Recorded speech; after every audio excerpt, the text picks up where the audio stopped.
My name's Sophie Fleming. I'm an anaplastologist and I've been working in the field of prosthetics for over 20 years, and I provide facial prosthetic rehabilitation for people that have lost parts of their face or have a changed part of their face because of illness such as cancer or trauma or birth.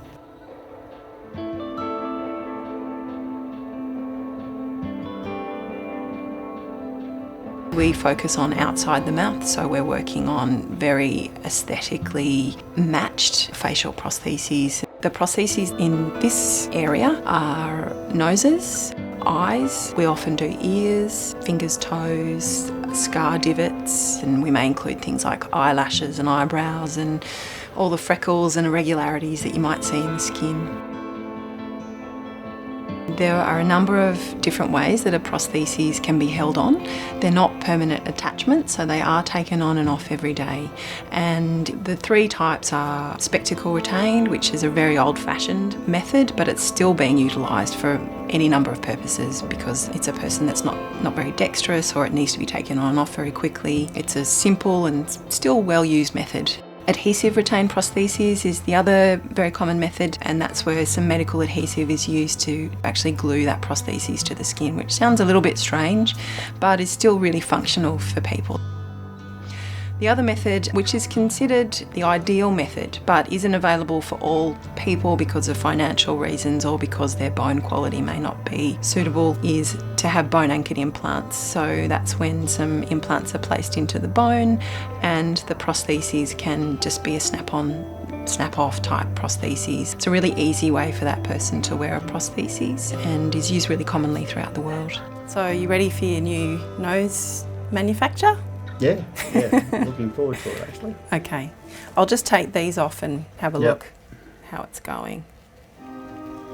We've seen Ron here today over a period of days to make his prostheses. Throughout that time he's been in for a number of appointments, which is the normal process for making a prosthesis. We took an impression of his area that requires the prostheses around the nose. It's very gentle and non-invasive. We will fill that with plaster so that I have a plaster version of Ron to work on while he's not here. We will make a prototype of the prostheses out of wax, and that's done in collaboration with Ron, so he was able to tell me whether he was happy with the shape or if it felt like something needed changing. And then once we had confirmed that that was the prototype that he was happy with, I would then make a plaster mould, which is filled with silicone, painted in layers into the prostheses, which has been matched to his skin. When that's been cured and cooked in an oven, we pull it out and we see him for the final consultation, which is to do extrinsic coloration. So that's where we do the final layers of colour to really bring it exactly into his skin tones and add freckles and veins and the other irregularities that we see. That colour's sealed onto the prostheses, and then we have our final consultation, which is to go through the process of gluing on a prosthesis, which is something very new to Ron, and I think he did really well at it given it was his first time. Having a prosthetic nose is just like being back to normal. I know when I was first getting there and Sophie said no one will be able to pick it, and you're still a little bit in the back of your head, well, what's it really going to be like? But it is, you walk down the street, the only one that people that know are the people that know you had your nose removed.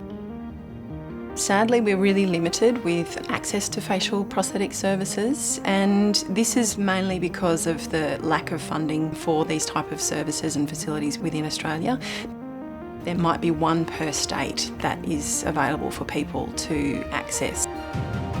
So a person that's undergone treatment for head and neck cancer that may require a facial prosthesis, the best thing that they can do to access the services is to get a referral from their surgeon or GP sent to the prosthetist, and then arrange and liaise with them to create an appointment and do an assessment on what their best prostheses may be. Feels absolutely great. It's tremendous. I did mention that word normal, but I'm there, so yeah, it's great.